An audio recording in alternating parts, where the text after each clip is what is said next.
Hello again.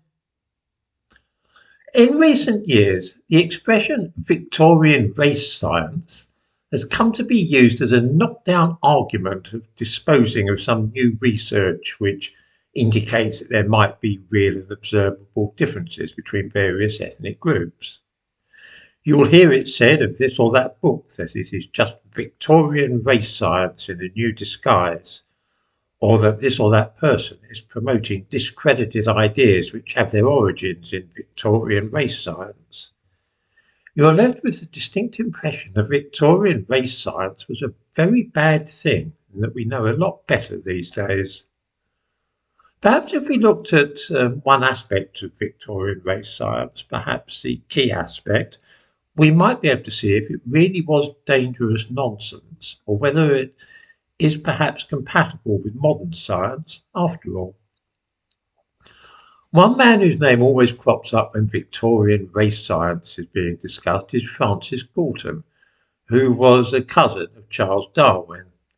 It'll be recalled that during the Black Lives Matter business in 2020, UCL, University College London, renamed a lecture theatre from the Galton Theatre to Room 101 or something.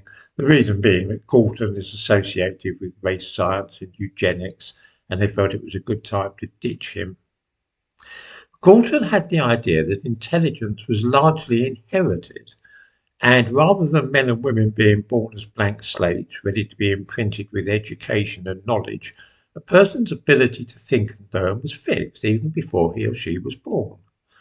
This was a controversial idea at the time, and Galton gathered together a mass of evidence to show that he was right.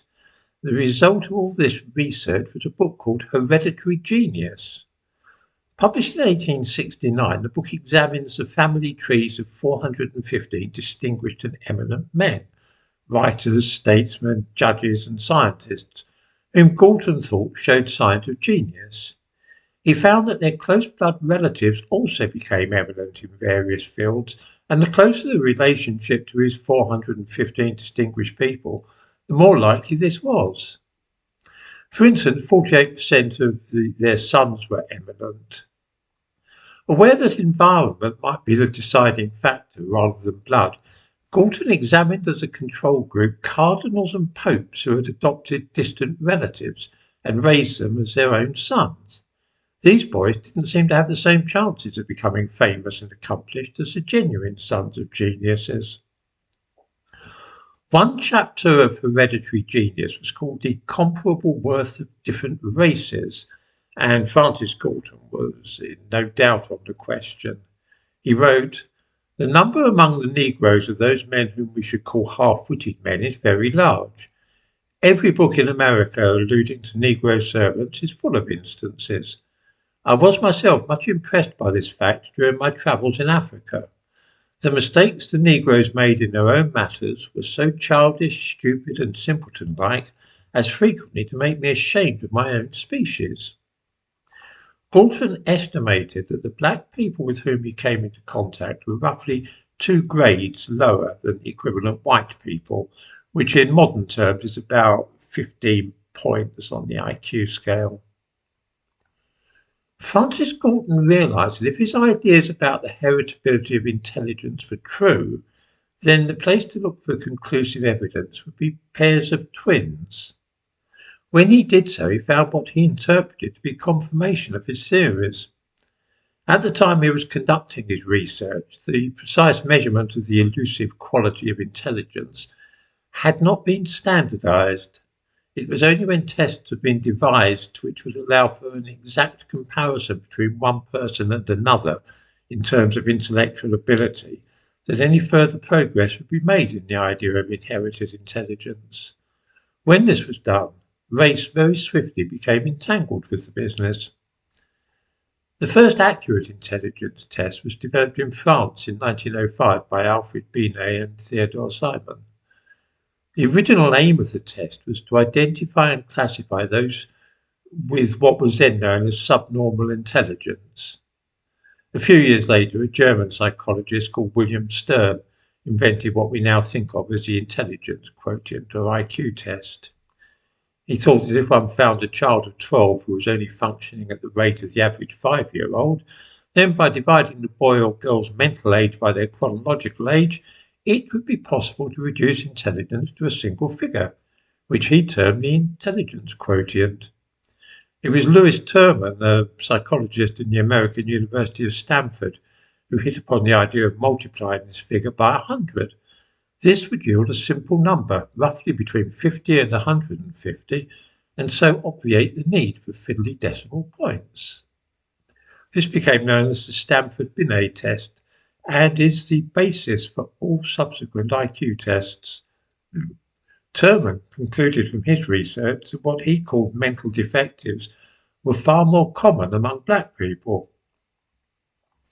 However awful the views of men like Galton and Terman might strike us to be today, there is something curious about the observations of both, which ties in with modern research in education. I'm sure that most viewers will be aware that a disproportionate number of black children allegedly show signs of either mental health problems or have been classified as having moderate learning difficulties in modern Britain. This is a common phenomenon across practically every school, and it's been examined at length. These are young people who would, at the time that Terman was working, have been regarded, to use the terminology of the times, as morons. The disproportionate number of such cases, of course, is today invariably dismissed as racism and cultural bias.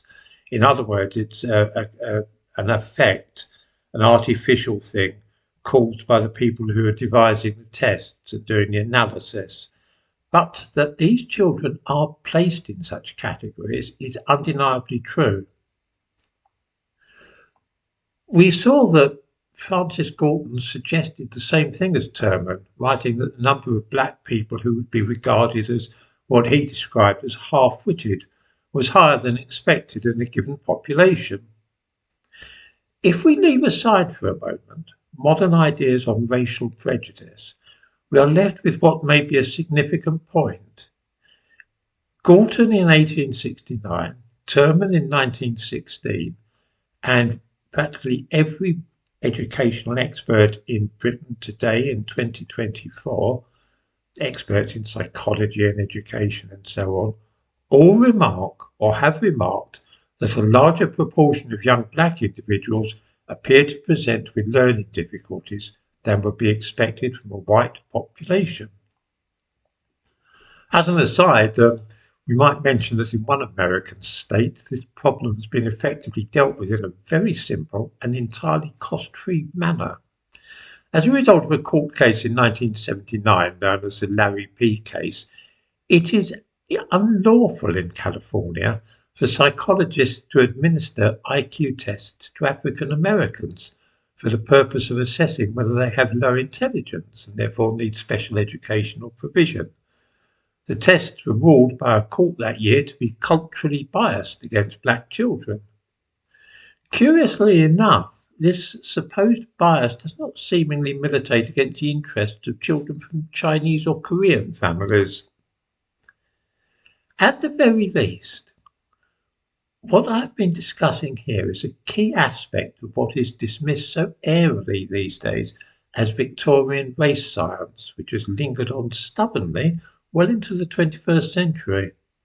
There must surely be a suspicion that there is something here of significance, or at the very least interest, and that not all the ideas of people like Francis Galton should be rejected out of hand and the concept of Victorian race science be used in quite such a pejorative way.